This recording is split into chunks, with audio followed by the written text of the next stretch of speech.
Hello. Balance कब दे रहा है? जल्दी दे दूंगा विक्रम सेठ। 1 साल से ऊपर हो गया तेरे लोन को। 6 महीने का एक्स्ट्रा टाइम दिया था। विक्रम सेठ 2 दिन का और टाइम दे दीजिए, मैं पक्का दे दूंगा। चल 1 हफ्ता और ले, सारा उधार पूरा कर दे और बंद कर खाता। Thank you Vikram Seth. 1 हफ्ते के बाद कोई थैंक यू नहीं, सॉरी नहीं, ये नहीं वो नहीं, सीधा मैं तेरे घर पहुंचूंगा। उसके बाद जो होगा वो मैं भी नहीं जानता। नहीं, इसकी कोई नौबत नहीं आएगी, मैं पक्का लौटा दूंगा विक्रम सेठ। 16 अगस्त को फिर फोन करूंगा। लास्ट टाइम बोलता हूं, दे दे पैसा नहीं तो वाट लगा दूंगा तेरी।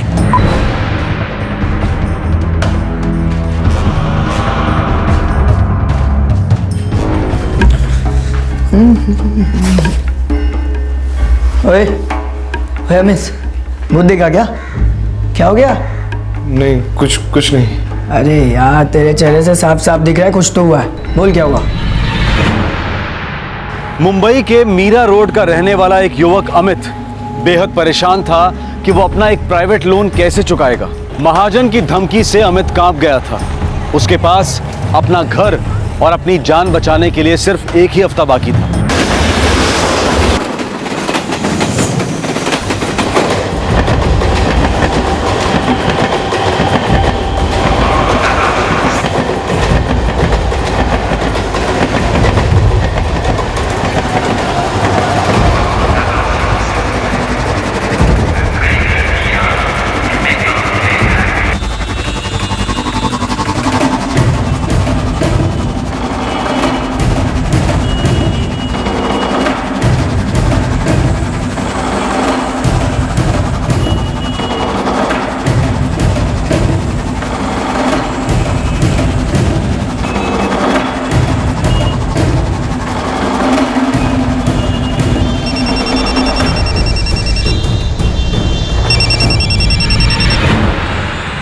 हेलो, पैसे लाए हो? हाँ पैसे हैं मेरे पास। ठीक है, अब ट्रेन पे चढ़ जाओ और अंधेरी आ जा। अंधेरी? अरे मेरा बेटा है कहाँ? जितना बोला उतना कर। अंधेरी स्टेशन के स्काई वॉक पे खड़ा रहे चुपचाप, फ्लाईओवर के पास। देखिए भाई साहब, प्लीज बताइए मेरा बेटा है कहाँ? मुझे एक बार रमेश से बात करनी है। हेलो। 17 अगस्त 2012 एक बेहद परेशान पिता माधव नारायण अपने अगवा किए गए बेटे की फिरौती की रकम लेकर घर से निकल पड़ा था। अपहरणकर्ता एक रिमोट कंट्रोल की तरह उसके मूवमेंट्स कंट्रोल कर रहा था। लाचार माधव नारायण अपने बेटे के लिए तरस रहा था।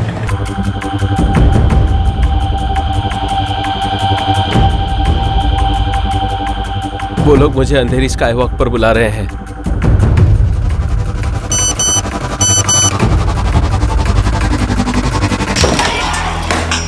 सर, बैंड्रा स्काई वॉक से उसे अंधेरी स्काई वॉक पर बुलाया गया है। इस बार भी कॉल नए नंबर से आया सर, और कॉल के बाद फोन स्विच ऑफ कर दिया। उनको पता चल गया होगा कि माधव नारायण हमारे पास आ गया है, इसलिए सिम कार्ड बदल कर फोन कर रहे हैं। आकर मुझे लड़के के बारे में फिक्र हो रही है। सर, हमारे कांस्टेबल माधव को घेरे हुए हैं। उनसे कहो 1 सेकंड के लिए भी नजर नहीं हटनी चाहिए।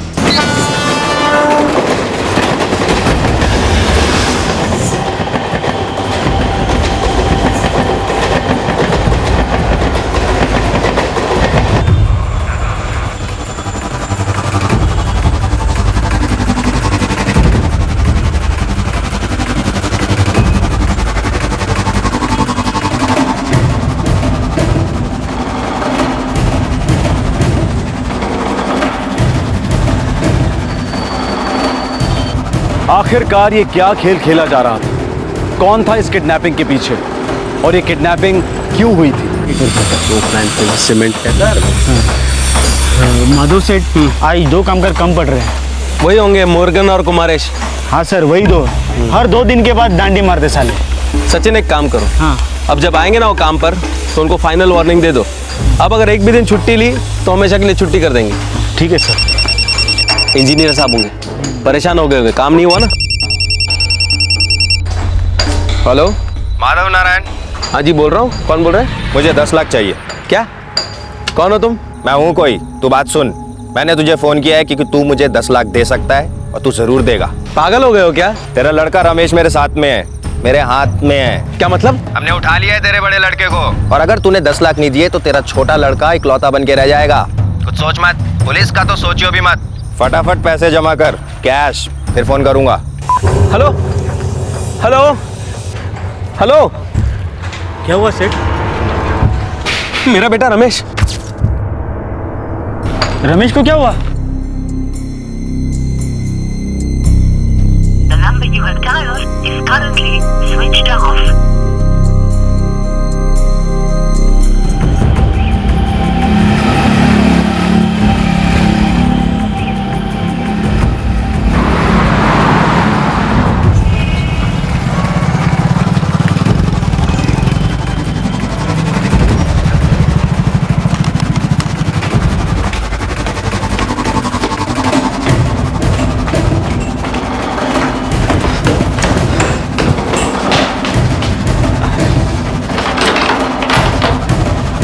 सेठ, उस अमित को फोन लगाओ ना, वो अपने रमेश के साथ ही रहते हैं ना। The number you have dialed is currently switched off. Amit का फोन पे स्विच ऑफ आ रहा है। सेठ, उस अमित का यही कहीं कोई धंधा है ना? हाँ, मीरा रोड सब्जी मार्केट।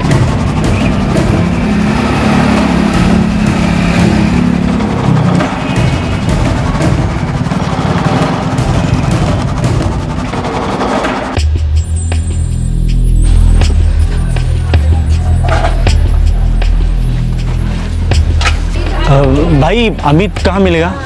कौन, ये दुकान वाला अमित? हाँ यही। साहब ये तो आज आया नहीं, और कल भी इसकी दुकान बंद थी।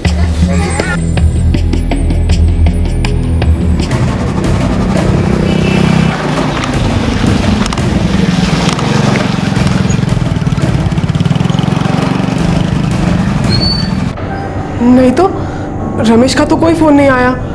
क्या बात है, बताइए ना। समीर कहाँ है? समीर तो क्लास गया हुआ है। आप कुछ छुपा रहे हैं क्या मुझसे? अरे सचिन, क्या हुआ है? ये कुछ बोल क्यों नहीं रहे? कहाँ है रमेश? भाभी आप टेंशन मत लो, सब ठीक हो जाएगा। लेकिन हुआ क्या है?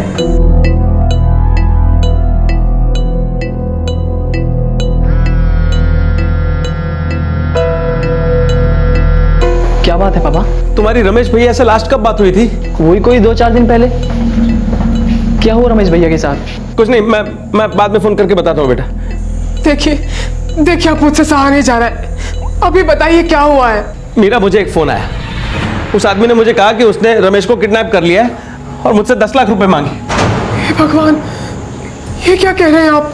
और भाभी, आपका मीरा रोड वाला फ्लैट भी बंद है और रमेश का सेलफोन भी स्विच ऑफ है। और पैसों के लिए जिस आदमी ने मुझे फोन किया था, उसने मुझे कहा कि मुझे बाद में फोन करेगा, लेकिन अभी उसका सेलफोन स्विच ऑफ आ रहा है।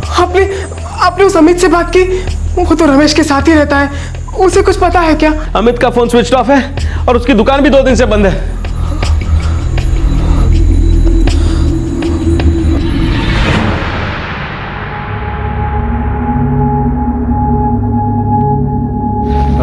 रमेश, एक प्लान है। प्लान? कैसा प्लान? पहले बोल, तू चूचा नहीं करेगा? मैं जो भी बोलूंगा तू करेगा ना? बोल भाई, क्या हुआ? क्या हुआ? क्या अगर तूने साथ दिया ना तो हम सबकी लाइफ सेट हो जाएगी यार। हम सबकी? अमित बोल तो सही, बात क्या है? 10 लाख मांगे हैं तेरे पापा से। क्या? 10 लाख मेरे पापा से? क्यों? यार रमेश, पूरी बात तो सुन एक बार।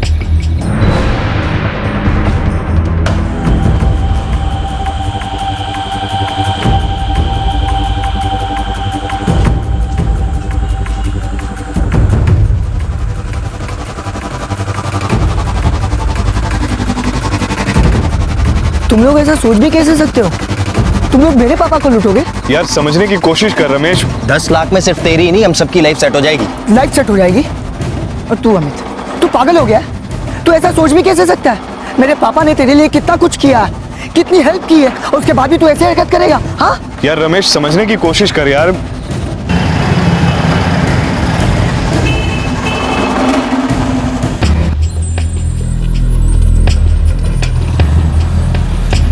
स्वरूप बाबू, अमित कहाँ है? अपने दुकान पे होना चाहिए। क्या बात है माधव सेठ, क्या हुआ?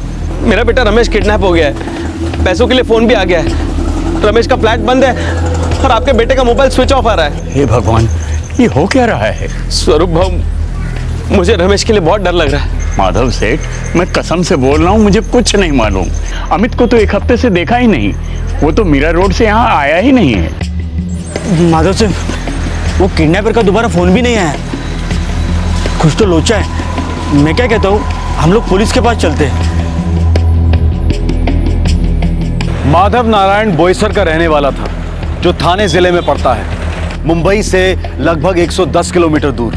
माधव का मुंबई के मीरा रोड इलाके में एक फ्लैट था, जहां उनका बड़ा बेटा रमेश रहता था। चूंकि रमेश मीरा रोड से किडनैप हुआ था, इसलिए माधव नारायण की शिकायत मीरा रोड पुलिस स्टेशन में दर्ज हुई। साहब, रमेश मेरा बड़ा लड़का है, कांदिवली के कॉमर्स कॉलेज में पढ़ता है वो। और मीरा रोड में रहता है? वो हमारा ही फ्लैट है साहब, इसलिए रमेश वहाँ रहता है। साहब, मेरा काम घर सब बोईसर में है, इसलिए रमेश के लिए कांदिवली बोईसर अप डाउन करना मुश्किल जा रहा था। क्या करते हैं आप बोईसर में? कंस्ट्रक्शन लाइन में मैं कॉन्ट्रैक्टर हूँ साहब। ये अमित जो है, ये आपका लड़का है? जी साहब, माधव सेठ के बहुत उपकार हैं मुझ पर और मेरे बेटे पर। 15 साल से जान पहचान है हमारी। बहुत मुश्किल होता जा रहा है सेठ, जितना धंधा होना चाहिए उतना हो नहीं रहा है। विरार का मार्केट भी बहुत महंगा हो गया है साहब, हम लोगों को भी उधर दादर जाना पड़ता है माल लेने के लिए। आने जाने का खर्चा भी नहीं निकलता कभी कभी। मेरा काम धंधा सब पहले मीरा रोड एरिया में था, उसके बाद मैं यहाँ आया। वहाँ का मार्केट बहुत अच्छा है, वहाँ धंधा क्यों नहीं लगाते आप लोग? अब यहाँ का बना बनाया धंधा छोड़कर मीरा रोड कहाँ जाऊँगा सेठ? यहाँ का धंधा आप संभालिए, मीरा रोड अमित को भेजिए ना। साहब, वो एरिया इतना अच्छा है तो उधर तो जगह मिलना बहुत मुश्किल होगा। जगह मिलना मुश्किल तो होगा, लेकिन नामुमकिन नहीं है। मैं तुम्हारी मदद कर सकता हूँ, मेरे ख्याल से तुम्हारा काम हो जाएगा। सेठ ने अमित को मीरा रोड मार्केट में खड़ा किया साहब, सब कुछ इन्होंने ही करके दिया। 1.5 साल पहले की बात।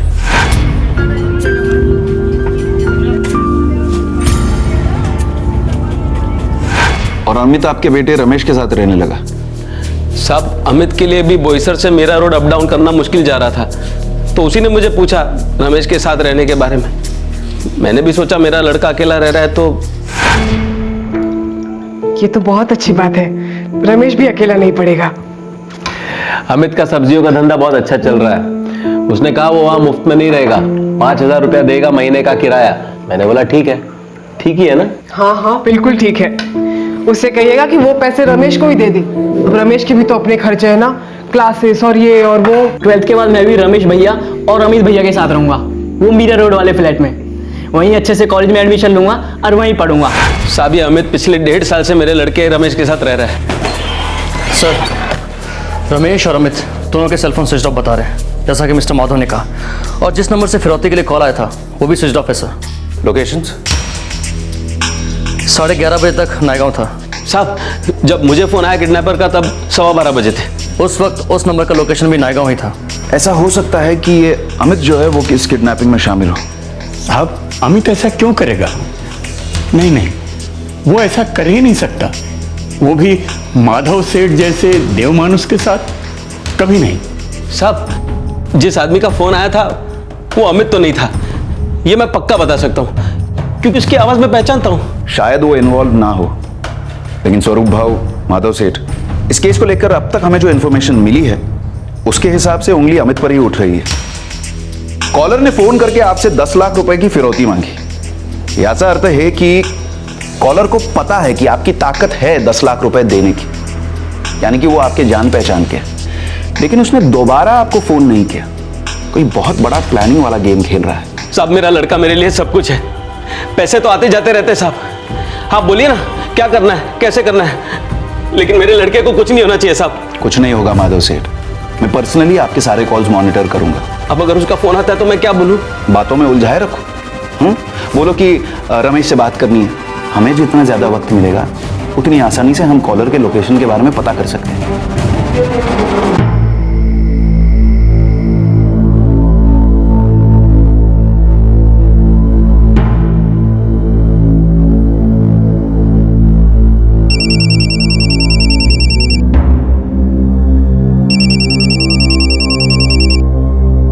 हेलो माधव सेठ, रोकड़ा रेडी है? मेरे पास अभी 10 लाख पूरे नहीं है। तो हमारे पास भी रमेश नहीं है तुम्हारा। देखो, मेरे बेटे को कुछ मत करना, मैं तुम्हारे हाथ जोड़ता हूँ प्लीज। हाथ मत जोड़िए, मुट्ठी खोलिए सेठ, पूरे पैसे चाहिए।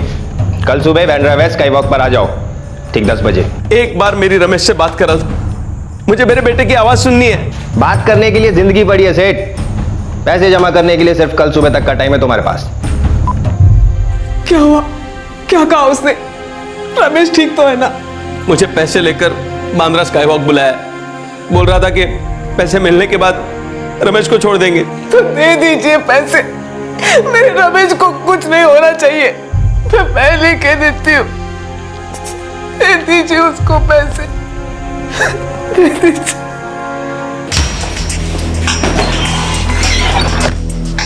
पालघर का कोई लोकेशन है सर, और कॉल के बाद फोन स्विच ऑफ कर दिया।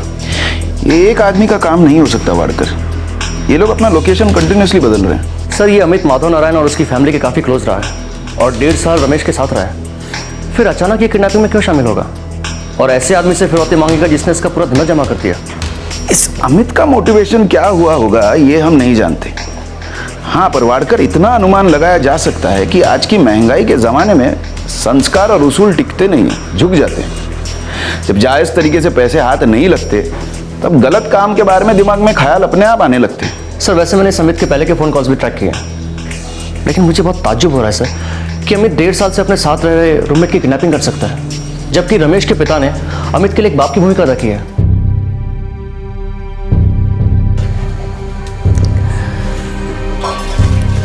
हमारा अमित ऐसा कर सकता है?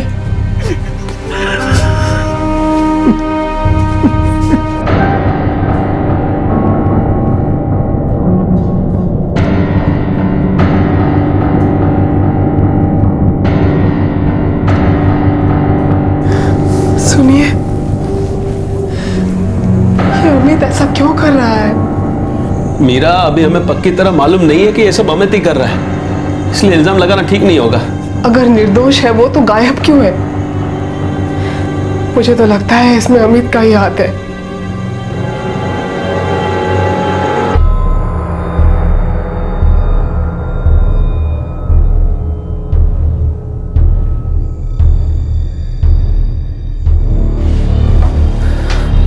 ताला खोलो। Yes sir.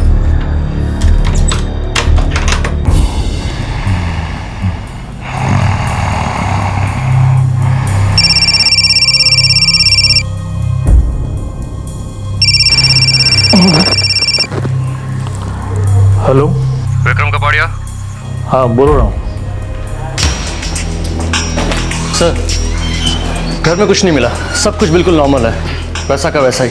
वो महाजन विक्रम कपाड़िया जिसका नंबर अमित के कॉल लिस्ट पे था, उससे बात हुई है। अमित ने उससे पैसे उधार लिए हैं, उस विक्रम को मैंने थाने बुलाया है। बरं, और कोई सुराग? सर ये अमित किसी दीपक राजपूत से कंटिन्यूस टच में रहा है। इसका कोई पुलिस रिकॉर्ड है? नहीं सर, ये भी सब्जी बेचता है, लेकिन मेयर रोड मार्केट में नहीं बल्कि स्टेशन के पास ठेला लगाता है। उचला देला, उठा लो। सर ये भी गायब है।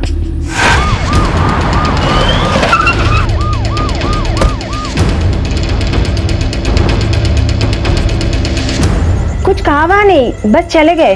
कब से गया है? आज सुबह से गए हैं। आज ठेला नहीं लगाया? शायद नहीं लगाए होंगे, मुझे तो कुछ बताते नहीं है ना, पता नहीं कहाँ गए होंगे। सर दीपक का सेलफोन भी स्विच ऑफ आ रहा है। कब से? आज सुबह से। Last location Naigaon. वाड़कर अब तो पक्का है कि ये अमित शामिल है और उसने अपने साथ साथ दीपक को भी शामिल किया किडनैपिंग में। अपने को सबसे पहले रमेश को ढूंढ निकालना है, पर एक सवाल मुझे खाया जा रहा है। क्या सर? कहीं ये रमेश खुद तो शामिल नहीं है? नमस्ते सर। सर मैं विक्रम हूँ, विक्रम कपाड़िया।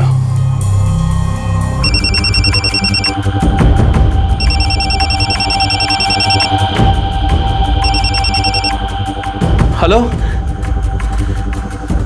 जी, हाँ मैं विक्रम कपाड़िया को जानता हूँ। हाँ वो पैसा सूद पे देता है। सर मैंने ही अमित को 1.5 लाख रुपए का लोन दिया था। किस लिए? वो अपनी सब्जी की दुकान बड़ी करना चाहता था और 1 साल के अंदर ही पैसा रिटर्न करने की बात हुई थी। पहले कभी उधार लिया था तुमसे? नहीं सर, मैं उससे फर्स्ट टाइम मिला। वो माधव सेठ का नाम लिया और बोला कि मैं उनकी जान पहचान से आया हूँ। अच्छा, तो तुम और माधव सेठ एक दूसरे के साथ बिजनेस कर चुके हो? सर उनके जैसा आदमी नहीं मिलेगा आजकल के जमाने में, एकदम संत आदमी है, संत। अगर वो अमित उनका नाम नहीं लिया होता ना तो मैं उसको अपने पास खड़ा भी नहीं करता। तो ये अमित ने पैसे नहीं लौटाए तुम्हारे? नहीं सर, उसे 1 साल के ऊपर 6 महीने का टाइम और दिया, फिर भी उसने नहीं लौटाए तो पिछले हफ्ते उसको फोन किया था। कैसा फोन? याद दिलाने के लिए सर कि भाई मेरे पैसे लौटा। म्हणजे धमकी वाला फोन? सर उसके पास मेरे 60,000 रुपए बाकी हैं, ना वो पैसे वापस कर रहा है ना सूद दे रहा है। पर कसम लक्ष्मी जी की सर, ये किडनैपिंग के बारे में मुझे जरा सी भी भनक नहीं थी। फिर मुझे क्या पता था कि ये पैसे के लिए माधव सेठ के घर में ही हाथ मारेगा। वाड़कर, अब तो ये बिल्कुल साफ है कि ये किडनैपिंग अमित ने ही किया है अपने दोस्त दीपक को साथ में लेकर, और ये सिर्फ उन्होंने पैसों के लिए किया है, तुम्हारा उधार चुकाने के लिए, और ऊपर से थोड़ा और पैसा बनाने के लिए। सारे सुराग एक ही आवाज में चिल्ला चिल्ला कर कह रहे थे कि इस किडनैपिंग का मास्टरमाइंड अमित है। अमित के सर पर लोन था जो वो समय पर चुका नहीं पाया था। इस बात की पूरी संभावना थी कि अमित ने ये किडनैपिंग अपना लोन चुकाने के इरादे से की थी, लेकिन अब सवाल यह था कि वो माधव नारायण से फिरौती की रकम लेने की बजाय उसे गोल गोल घुमाकर चक्कर क्यों कटवा रहा था।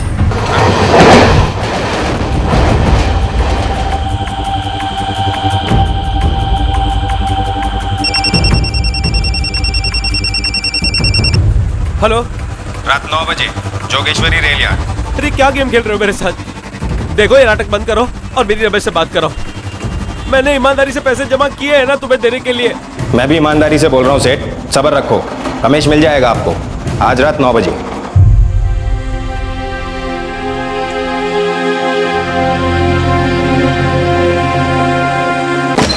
सर, ये फिर से कोई फॉल्स अलार्म है। जोगेश्वरी रेल यार्ड रात 9 बजे बुलाया, फिर फोन कर दिया, अब ये फोन स्विच ऑफ बता रहा है। प्लान क्या है इन लोगों का?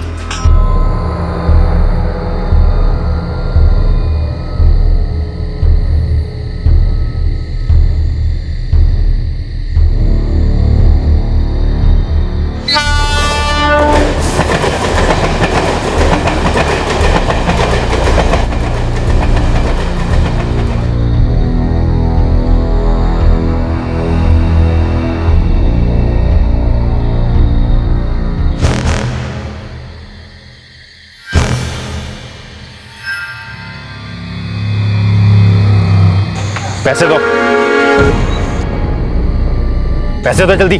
मेरा बेटा रमेश कहाँ है? पैसे दो सेठ, लड़का घर पहुंच जाएगा। अरे एक बार मेरी बात तो करा दो उससे। पैसे नहीं दिए तो कभी बात नहीं होगी, जल्दी दो, जल्दी।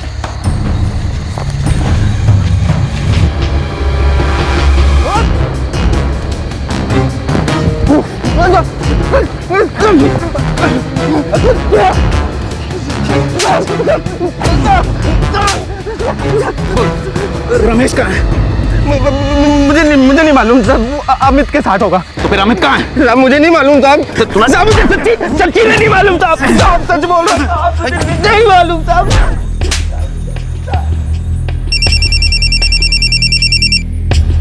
हेलो पापा। बेटा रमेश घर आया? नहीं पापा, अभी नहीं आया।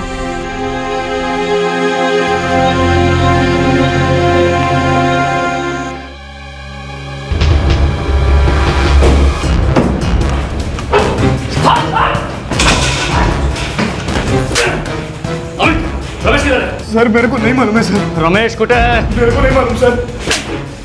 बोल रमेश कुठे है?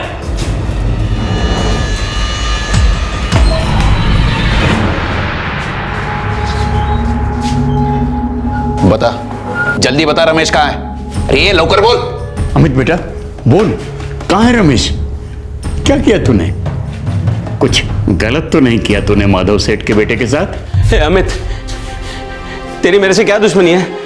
मैंने तुझे हमेशा अपने बेटे के जैसा माना है। रमेश तेरे छोटे भाई जैसा है। क्या हो गया? नहीं, कुछ नहीं। अरे यार, तेरे चेहरे से साफ साफ दिख रहा है कुछ तो हुआ है। बोल क्या हुआ?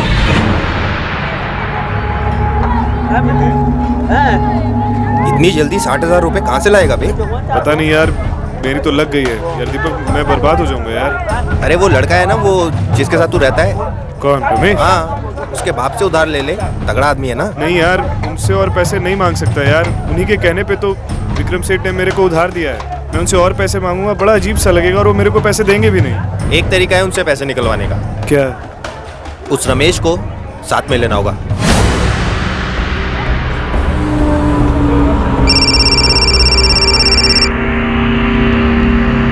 हाँ अमित बोल।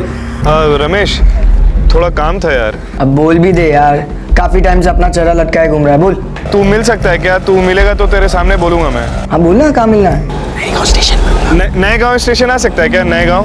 अरे यार नए गाँव इतना दूर? आ जाना यार, थोड़ा अर्जेंट है, नया गांव आ जा। ओके बाबा मैं पहुंचता हूँ, लेकिन मुझे कुछ तो हिंट दे। देख अब तू मुझे सॉलिड टेंशन में डाल रहा है। ओके तू एक बार आ जा, तू मिलेगा तो तेरे सामने मैं सब कुछ बता दूंगा। तू एक बार आ जा।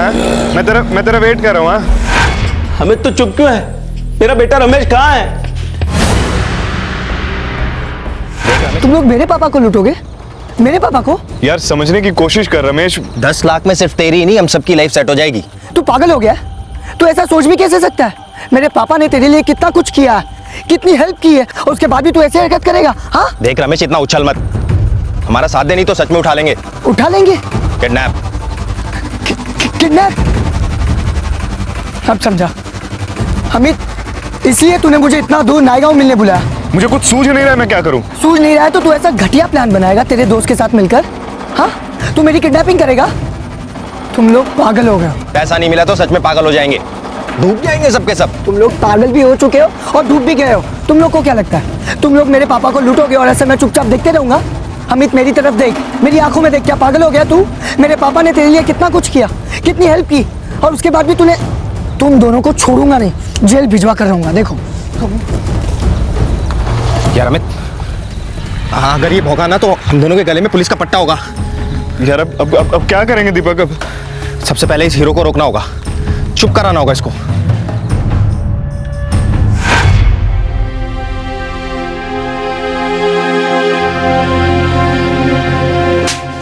नीच, कमीने, एहसान फरामोश।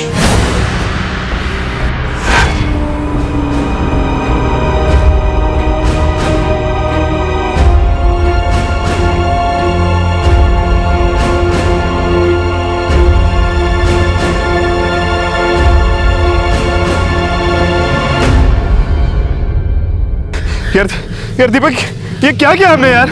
यार इसके अलावा कुछ और नहीं कर सकते थे हम। बर्बाद करने पे तुला था हमें। यार हमारी जिंदगी तो बर्बाद हो जाएगी यार। अबे चुप, लड़की जैसे मत रहो। अपन आगे निकल जाएंगे मस्त। इसके बाप से लेंगे 10 लाख रुपए, और उसके बाद किसी को पता चलने से पहले कहीं चले जाएंगे यार। बहुत होते हैं 10 लाख रुपए यार, आज करेंगे।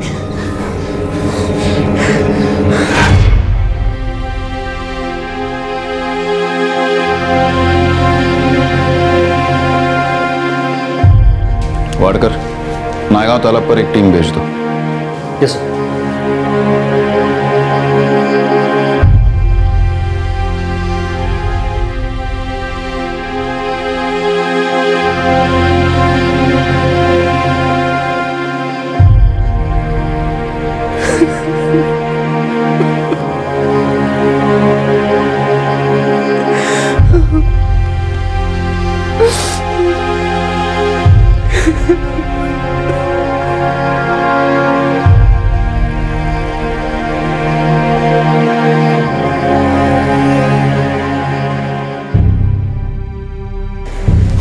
उस देव मानुस माधव सेठ के साथ ऐसा किया? उसका लड़का उसकी जान था, जैसे तू भी मेरी जान था। उसने तेरे लिए जो किया वो मैं भी कभी नहीं कर सका। फिर क्यों किया तूने ऐसा?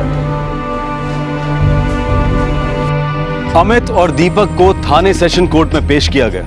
वो दोनों इस वक्त जुडिशियल कस्टडी में हैं। इन दोनों पर आईपीसी के सेक्शन 363 और सेक्शन 302 के तहत किडनैपिंग और हत्या के चार्जेस लगाए गए। करीबी लोगों द्वारा इस तरह का कातिलाना विश्वासघात न सिर्फ संगीन जुर्म है, बल्कि इंसान का इंसानियत पर से विश्वास भी उठा देता है।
भयंकर अपराध है। इनकी सभ्य समाज में कोई गुंजाइश नहीं, कोई जस्टिफिकेशन नहीं। अमित और दीपक को कड़ी से कड़ी सजा होगी और होनी भी चाहिए।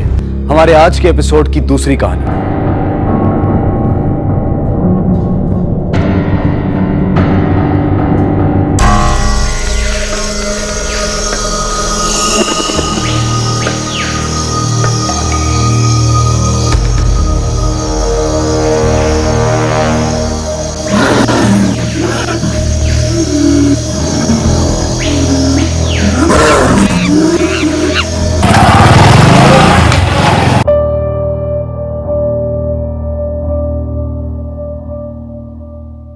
ए मकरंद, तेरी क्लास तो 11 बजे शुरू होती है ना, तो इतने जल्दी क्यों निकलता है तू?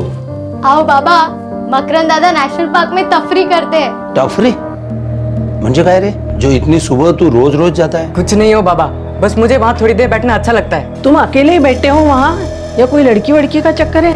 कुछ भी है, ये वर्षा ना फालतू की बकबक करती है और आप लोग ना फोकट की टेंशन लेते हो। मुझे ना क्लास जाने से पहले थोड़ी वॉकिंग करना अच्छा लगता है। पहले बोल रहे थे बैठना अच्छा लगता है और अभी बोल रहे हो वॉकिंग। दादा एक साथ, तुम्हारी क्लास तो ईस्ट में है ना, स्टेशन के पास में, तो फिर तुम इतनी दूर नेशनल पार्क क्यों जाते हो? हाँ बताओ। इस दादी अम्मा को बोल पढ़ाई करे और ना घर काम में ना तेरा हाथ बटाए।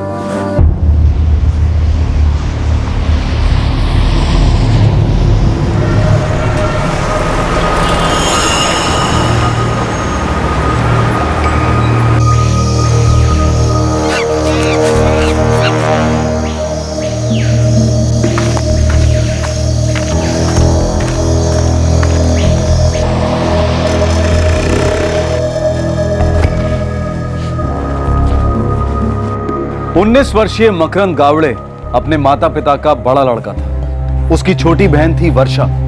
उसके पिता चंद्रकांत मुंबई के भायखला इलाके की एक फैक्ट्री में काम करते थे। मकरंद खुद एक टेक्निकल इंस्टीट्यूट में सबसे लेटेस्ट हुनर सीख रहा था और डिस्टेंस एजुकेशन के द्वारा अपनी डिग्री भी पूरी कर रहा था। मकरंद एक होनहार लड़का था, मेहनती था, महत्वाकांक्षी था और 19 साल का होने के नाते थोड़ा शरारती भी था।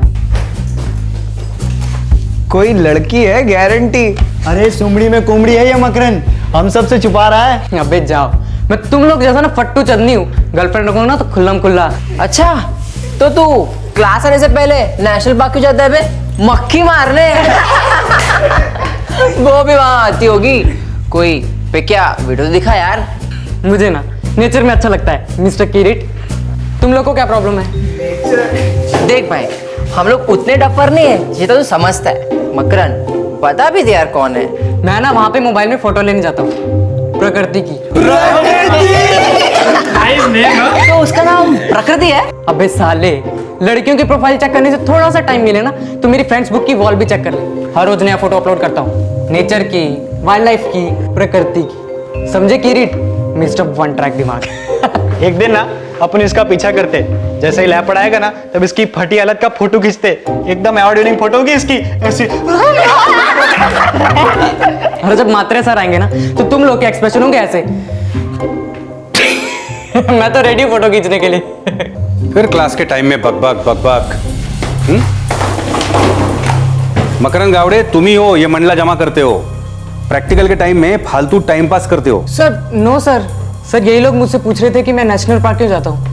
अच्छा, तुम सबको नेशनल पार्क जाने की पड़ी है? हाँ, ये प्रैक्टिकल की नहीं। ये देखो, ये क्या है? ये किरीट, इस मॉड्यूल के 4 सेशंस होने को आए हैं, अभी तक तुम्हें बेसिक सर्किट समझ में नहीं आया है। ये ऐसा काम करोगे तो लेने के देने पड़ जाएंगे। Sorry sir. सॉरी नहीं, चलो अभी के अभी मुझे वाई सर्किट ड्रॉ करके दिखाओ।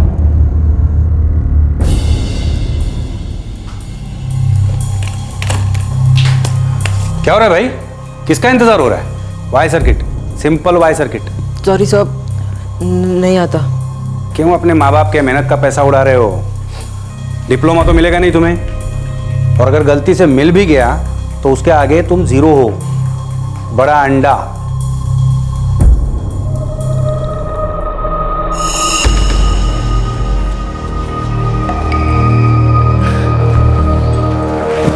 हाय पापा, ये तो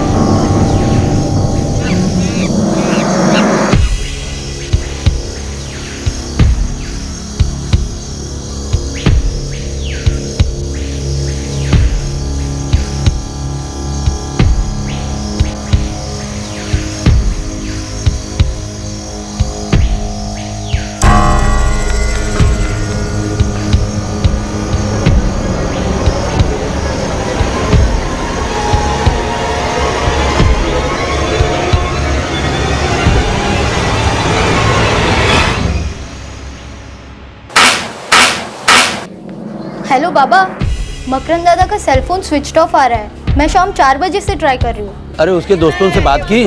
हाँ, उस दिवेश और किशोर से बात की थी, लेकिन उन्होंने कहा दादा आज क्लास आए ही नहीं।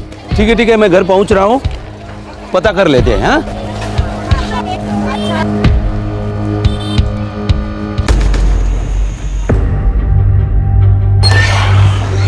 सर, सिम कार्ड हैंडसेट से निकाला गया है। लास्ट लोकेशन ट्रैक करने में दिक्कत हो रही है। उसके क्लासमेट्स बता रहे थे कि वो आज क्लास में नहीं आया था। हो सर, कोई लड़की का चक्कर नेशनल पार्क के जंगल में मिलता था किसी से? नहीं वो साहब, हमने पूछा भी था उसको, बोला ऐसे ही वॉकिंग को जाता हूँ। ये लड़की बड़की का चक्कर नहीं साहब। मकरंद कभी झूठ नहीं बोलता। ठीक है, अब नेशनल पार्क के जंगल में तलाश करेंगे और उसके दोस्तों से भी बात करेंगे और सुबह तक वेट करेंगे। 21 सितंबर की रात गुजर गई, 22 की सुबह हुई, लेकिन मकरंद घर नहीं लौटा। वो अपनी रेगुलर टेक्निकल इंस्टीट्यूट की क्लास में भी नहीं गया था। क्लास में जाने से पहले उसकी आदत थी बोरीवली के संजय गांधी नेशनल पार्क में कुछ समय बिताने की। संभावना थी कि उसी दौरान उस पार्क में कुछ हुआ था।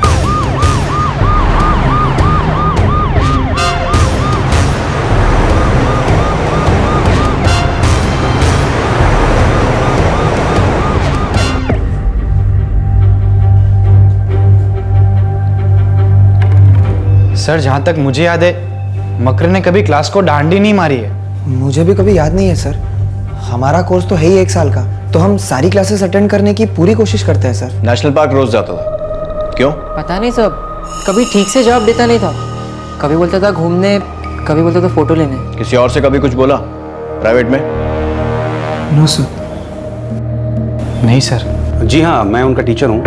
मोबाइल रिपेयरिंग के सभी मेन लेक्चर्स में लेता हूँ। मिस्टर म्हात्रे, आपको पिछले कुछ दिनों में कुछ अजीब लगा मकरंद के बारे में या बाकी स्टूडेंट्स के बारे में? बच्चे इंस्पेक्टर, थोड़ी बहुत तो मस्ती चलते रहती है उनकी। हाँ, ये मकरंद थोड़ा ज़्यादा मस्ती करता था, लेकिन काम में भी सबसे आगे था। अच्छा, मकरंद और बाकी स्टूडेंट्स के बीच में कोई अनबन हुई थी हाल ही के दिनों में? मुझे नहीं पता, और मुझे नहीं लगता ऐसा कुछ हुआ होगा। अरे साहब, मैं कितनी बार बोल चुका हूँ कि मेरे मकरंद का किसी लड़की के साथ कोई चक्कर नहीं है। मैं चिढ़ाती थी दादा को गर्लफ्रेंड के बारे में। अगर होती तो वो जरूर बताते।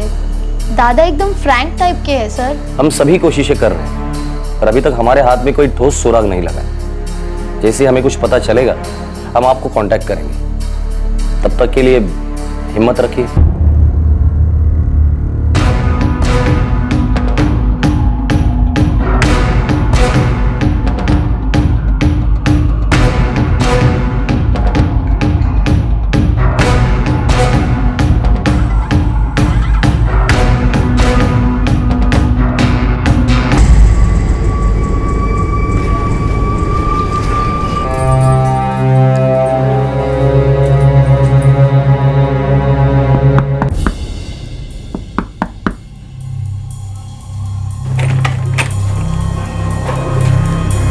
बाबा, दादा को कुछ पता चला?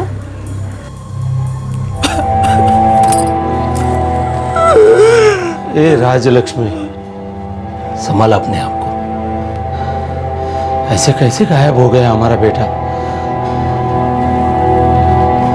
कहाँ चला गया? पुलिस क्या बोल रही थी बताइए ना। कुछ बोल ही नहीं रहे हैं। अरे कुछ है ही नहीं बोलने जैसा।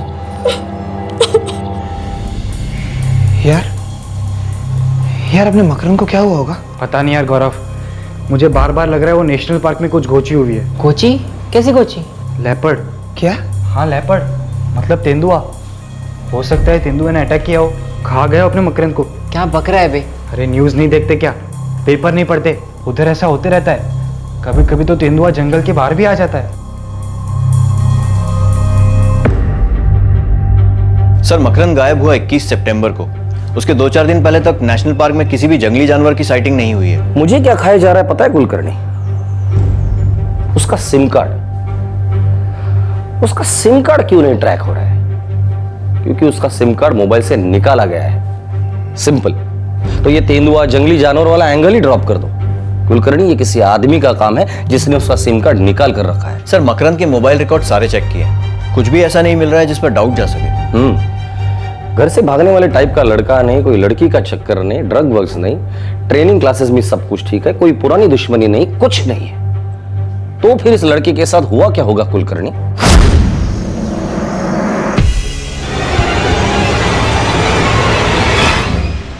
21 सितंबर को गायब होने के पूरे 11 दिन बाद तक पुलिस को इस केस में कोई ब्रेक थ्रू नहीं मिल रहा था। और फिर आई खबर मकरंद गावड़े की।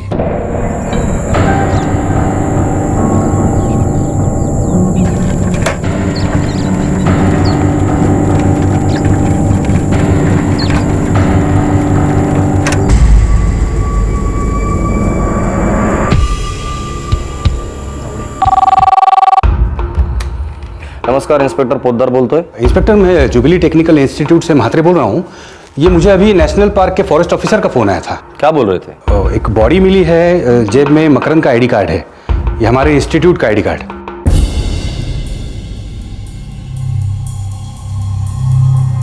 यार मात्रे सर कह रहे थे कि बॉडी सिर्फ हाफ मिली, बाकी। लेकिन डॉक्टर साहब, अगर एनिमल अटैक है तो एनिमल साइटिंग क्यों नहीं हुआ? जंगल के गार्ड, गांव वाले, ये लोग सब तो नजर रखे होते हैं। और मकरंद जब गायब हुआ था तब किसी ने रिपोर्ट नहीं किया था कि किसी ने भी किसी जानवर को देखा था। आधी खाई हुई बॉडी मेन रोड से अंदर झाड़ियों में मिली थी और सभी फॉरेस्ट वाले यही कह रहे हैं कि अगर कोई जंगली जानवर होता तो जरूर दिखता। बॉडी का जो भी कुछ बचा हुआ हिस्सा है उसे फॉरेंसिक डिटेल्स के लिए भेज देते हैं, शायद कुछ और निकल आए। डॉक्टर साहब, इस हालत में फॉरेंसिक, इसमें तो काफी वक्त लगेगा। कम से कम 2 महीने, 3 महीने भी लग सकते हैं। अच्छा, आपको पूरी बॉडी की जरूरत है? नहीं, पूरी बॉडी की जरूरत नहीं है। बॉडी का जो बचा हुआ हिस्सा है उससे विसरा सैंपल्स लिए जाएंगे और उसे टेस्टिंग के लिए भेज दिए जाएंगे। बाकी बॉडी आप परिवार वालों को सौंप सकते हैं। थैंक यू डॉक्टर साहब।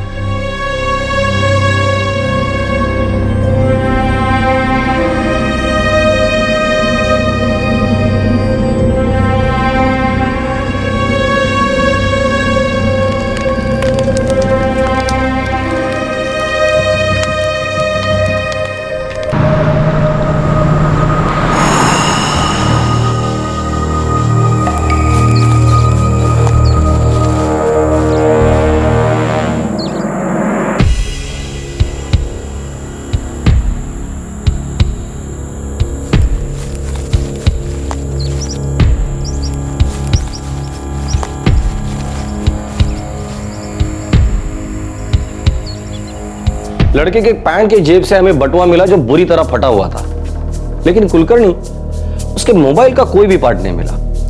सर, कुछ लोगों की आदत होती है, मोबाइल फोन पैंट की जेब की बजाय शर्ट के पॉकेट में रखते हैं।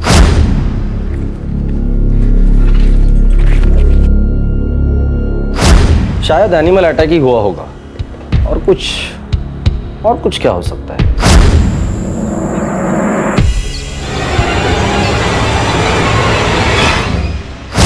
फिर भी एक डाउट क्लियर नहीं हो रहा है। क्या सर?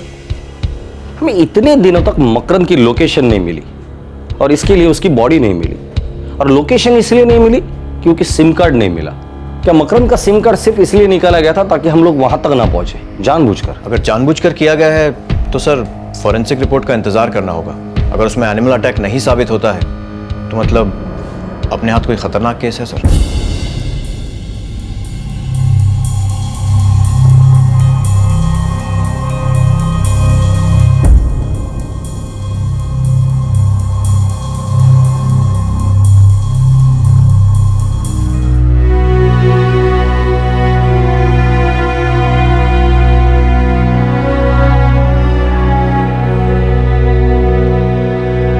ऐसा लग रहा था कि मकरंद के मोबाइल फोन से सिम कार्ड जानबूझकर निकाला गया था और इसी वजह से पुलिस को शक हुआ कि दाल में कुछ काला है। पुलिस विसरा एनालिसिस रिपोर्ट का बेसब्री से इंतजार कर रही थी, जो पूरे 3 महीने बाद आई।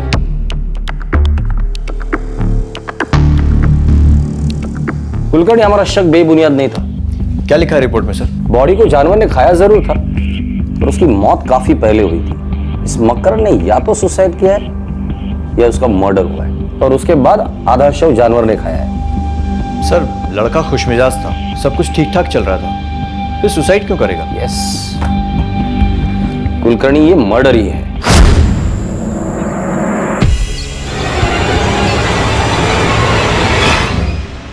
ये मर्डर पैसों के लिए नहीं हुआ है, कोई और कारण है खोने के पास, कोई और इरादा। कोई चांस ही नहीं सर। हमारे बीच ऐसे झगड़े वगड़े कभी नहीं हुए, थोड़ी बहुत खिंचाई विचाई होती थी बस। और जो ज्यादातर मकरंद ही करता था सर, उसके अंदर काफी कीड़ा था, सबकी लेता था लेकिन लिमिट में सर। उसकी कोई गर्लफ्रेंड थी? नो सर, मकरंद की कोई गर्लफ्रेंड होती तो हमें जरूर पता होता। क्यों साहब? मेरे बेटे को कोई क्यों मारना चाहेगा? दादा कभी किसी के भानगढ़ में नहीं पड़ते थे, वो तो झगड़ों को छुड़ाते थे और लोगों को हंसाते थे। जवान बेटा खोया है मैंने, दुनिया में इससे बड़ा कोई दुख नहीं हो सकता। कौन है ऐसा क्रूर इंसान जिसने मेरे बेटे का खून किया? मैं हाथ जोड़ता हूं, ढूंढिए उसे, सीख मिलनी चाहिए उसे, फांसी होनी चाहिए।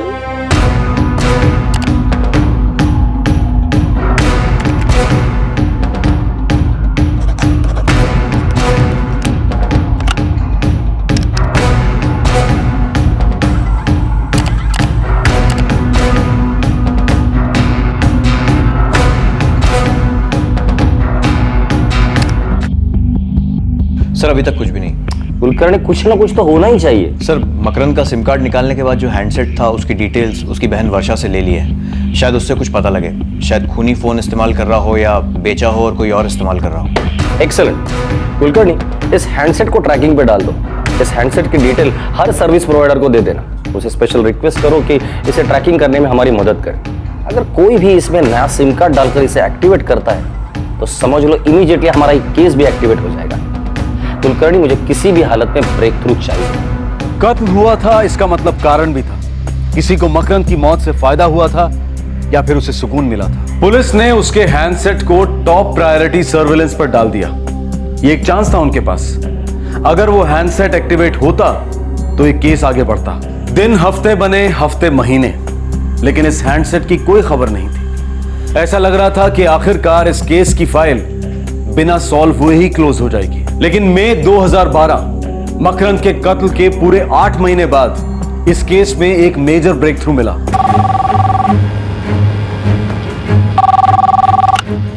नमस्कार इंस्पेक्टर पोद्दार, कस्तूरबा मार्ग पुलिस स्टेशन। इंस्पेक्टर पोद्दार जी, मैं सोनाटा नेटवर्क से असिस्टेंट मैनेजर धीरेन्द्र बोल रहा हूँ। हाँ बोलिए। सर, आज से 3 महीने पहले फरवरी में आपके पुलिस स्टेशन से हमारे नेटवर्क पर एक रिक्वेस्ट आई थी कि एक पर्टिकुलर मोबाइल हैंडसेट पर हम नजर रखें। हाँ, एक मर्डर केस था। क्या हैंडसेट एक्टिवेट हो गया? नंबर डिटेल्स है आपके पास? जी, नंबर है 444-555-66677। नाम है विक्रम जोगलेकर और सर ये मीरा रोड का एड्रेस है। आप प्लीज मेरा नंबर नोट कर लीजिए, 44889997 और इसके डिटेल्स मुझे SMS कीजिए अभी। कुलकर्णी, अब ये केस हम सॉल्व करके ही रहेंगे।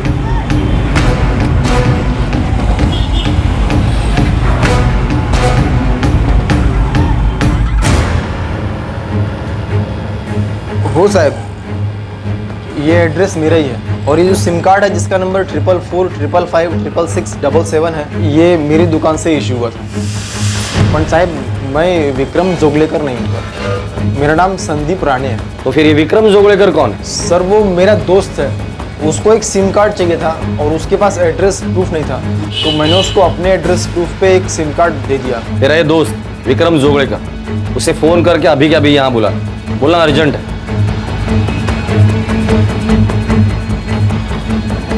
हाँ विक्रम, मैं भी दुकान पे आना जल्दी, अर्जेंट।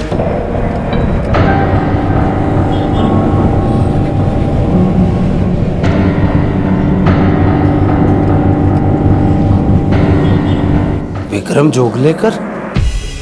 नहीं, हमने कभी नहीं सुना ये नाम।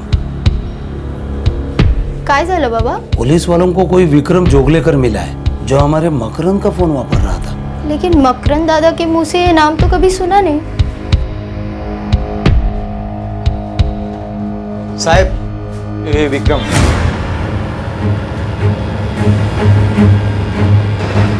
सेलफोन निकाल, जल्दी निकाल।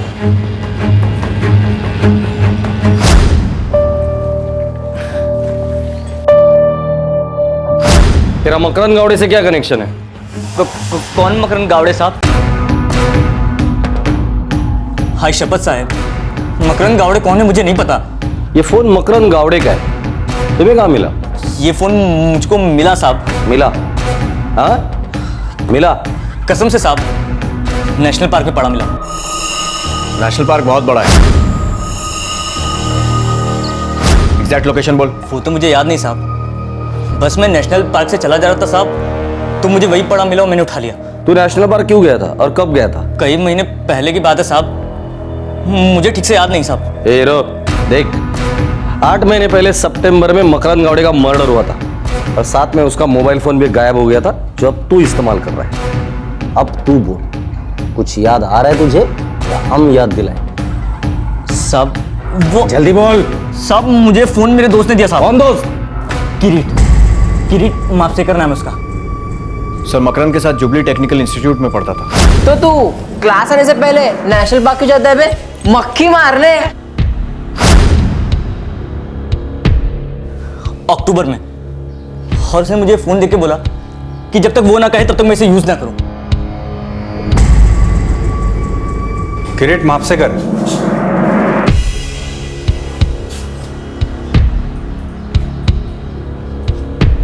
किरीट, ऐसी भी क्या दुश्मनी थी मकरंद के साथ, हाँ, कि तूने उसे जान से मार डाला? क्या हो रहा है भाई? किसका इंतजार हो रहा है?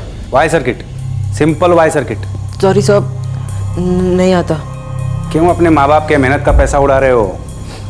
डिप्लोमा तो मिलेगा नहीं तुम्हें, और अगर गलती से मिल भी गया तो उसके आगे तुम जीरो हो, बड़ा अंडा। अपनी बॉडी भी एक सर्किट डायग्राम है, हर कोने में खून पहुंचना चाहिए, खासकर ये भेजे में। कान पकड़, 20 दंड बैठक निकाल, देख भेजा स्टार्ट हो जाएगा। Sorry sir. 20 दंड बैठक।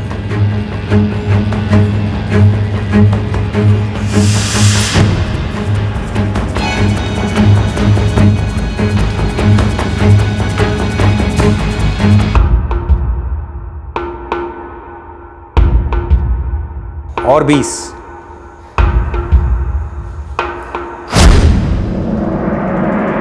मकरंद की वजह से तो तुम्हें पनिशमेंट नहीं मिला था? नहीं, उसकी वजह से मुझे पनिशमेंट नहीं मिला था, लेकिन वो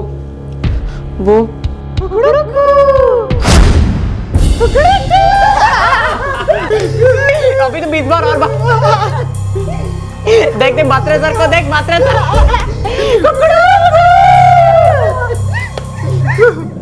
अरे मकरंद यार, प्लीज डिलीट कर देना, बहुत हो गया मजाक यार। बे इतना पुछ क्यों कर रहा है? मकरंद यार देख, ईमानदारी से बोल रहा हूँ, डिलीट करना यार, किसी को मत दिखा अभी। नहीं करता, क्या कर लेगा? मैंने इसको ना अपने फेसबुक की वॉल पे अपलोड करता हूँ और टाइटल होगा कुकड़ुकू। सोच कितने लाइक्स आएंगे, कितने शेयर होंगे। साले तू ना वर्ल्ड फेमस हो जाएगा, वर्ल्ड फेमस।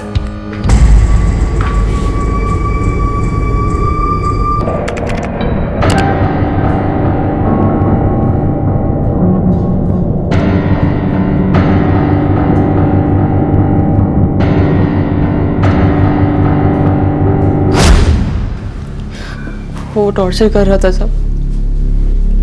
मैं सुबह उठ के लॉग ऑन करता, नींद से जाग के लॉग ऑन करता, ये देखने के लिए कि मकरंद ने वो वीडियो नेट पे डाल तो नहीं दिया, वायरल हो जाएगा सर, लोग मेरा मजाक उड़ाएंगे तो। मैंने उसके सामने बहुत बार हाथ जोड़ा, मकरंद मत कर। वो और जोर से हंसता गया और ये कहता गया कि वो एक ना एक दिन ये वीडियो फेसबुक पर डाल देगा। मैं डरता रहा, डर बढ़ते क्या,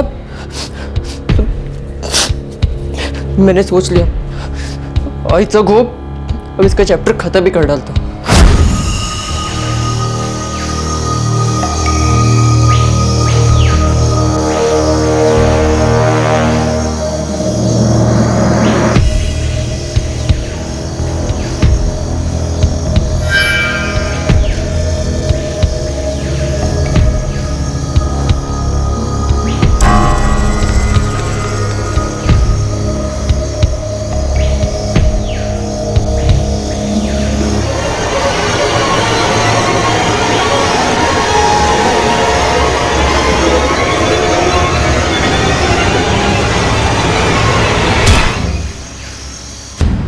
किरीट, इस एक वीडियो क्लिप के लिए तुमने उसकी जान ले ली?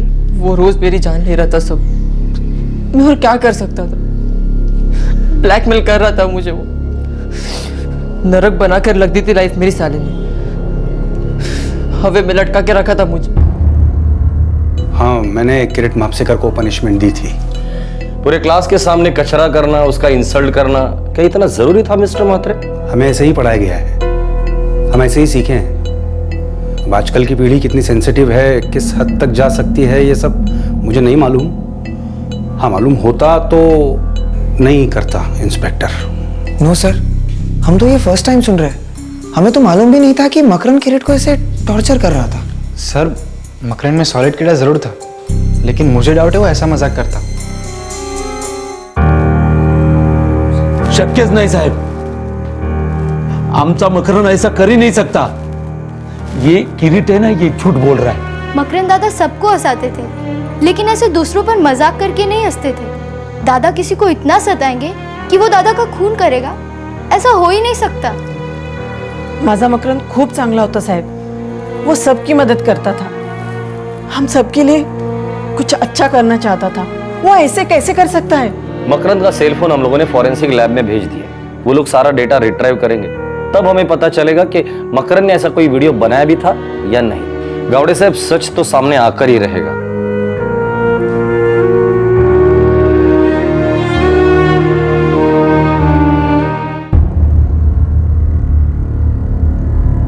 किरीट मापसेकर का कोई पास्ट क्रिमिनल रिकॉर्ड नहीं था। पुलिस ने उसके स्टेटमेंट और उसके इकबाले जुर्म को नोट किया और उसे हिरासत में ले लिया। उस पर चार्जेस तो फाइल हुए हैं, लेकिन किरीट अब बेल पर बाहर है और पुलिस को इंतजार है मकरंद के सेल फोन की फॉरेंसिक रिपोर्ट का। कानून अपना समय लेगा, अदालत में जो साबित होगा वो सच होगा, लेकिन एक सच कभी नहीं बदलेगा कि मकरंद गावड़े उम्र 19 साल अब इस दुनिया में नहीं रहा। किरीट के साथ साथ इस केस में और किसे दोषी ठहराया जाए, मोबाइल फोन्स में वीडियो की सुविधा को या फिर सोशल नेटवर्किंग साइट्स को। अंग्रेजी में एक कहावत है, डोंट शूट द मैसेंजर, जिसका मतलब बनता है कि सच का संदेशा लाने वाले को मार डालना व्यर्थ है। कोई भी सोशल नेटवर्किंग साइट, कोई सोफिस्टिकेटेड सेलफोन किसी उपभोक्ता के विचार नहीं पढ़ सकता, उसके मन में पनप रहे नासूर को पहचान नहीं सकता। इसलिए बेहद जरूरी हो जाता है कि इंटरनेट को बहुत सावधानी और बहुत समझदारी के साथ इस्तेमाल किया जाए। हम जब भी कोई नया टीवी, फ्रिज, वॉशिंग मशीन या एसी अपने घर लेकर आते हैं तो उसके साथ एक यूजर मैनुअल आता है। अक्सर एक टेक्नीशियन डेमोन्स्ट्रेशन देकर उस प्रोडक्ट के बारे में आपको सरल शब्दों में समझाता है और उसे इस्तेमाल करने का तरीका बताता है। सोशल नेटवर्किंग साइट्स पर भी उनके ऑनलाइन मैनुअल्स होते हैं, डिस्क्लेमर्स होते हैं, अग्रीमेंट्स होते हैं। हर जिम्मेदारी को, हर खतरे को डिटेल में लिखा जाता है। ज्यादातर साइट्स के पास बेहतरीन सिक्योरिटी सिस्टम होते हैं जिससे दुरुपयोग रोका जा सकता है और अगर हो तो सख्त कार्रवाई भी की जा सकती है। जरूरत है कि बच्चों, माँ बाप, बुजुर्गों सभी के लिए डेमोन्स्ट्रेशंस हो, वर्कशॉप्स कंडक्ट हो, ये सिखाने के लिए कि आप अपने आप को इंटरनेट पर किस तरीके से सुरक्षित रख सकते हैं। ये वर्कशॉप स्कूल, कॉलेजेस में कंडक्ट की जा सकती हैं। एनजीओज, हाउसिंग सोसाइटी, हर कम्युनिटी की अलग अलग ऑर्गेनाइजेशन द्वारा भी चलाई जा सकती है। इंटरनेट का चक्का उल्टा नहीं घुमाया जा सकता, लेकिन यह बिल्कुल जरूरी नहीं है कि यह चक्का किसी भी इंसान को रौंद कर निकल जाए। आपसे फिर मुलाकात होगी क्राइम पेट्रोल दस्तक में एक और नए केस के साथ। इस तरह के और भी एपिसोड देखने के लिए हमारे चैनल को सब्सक्राइब करें और बेल आइकन दबाना ना भूलें।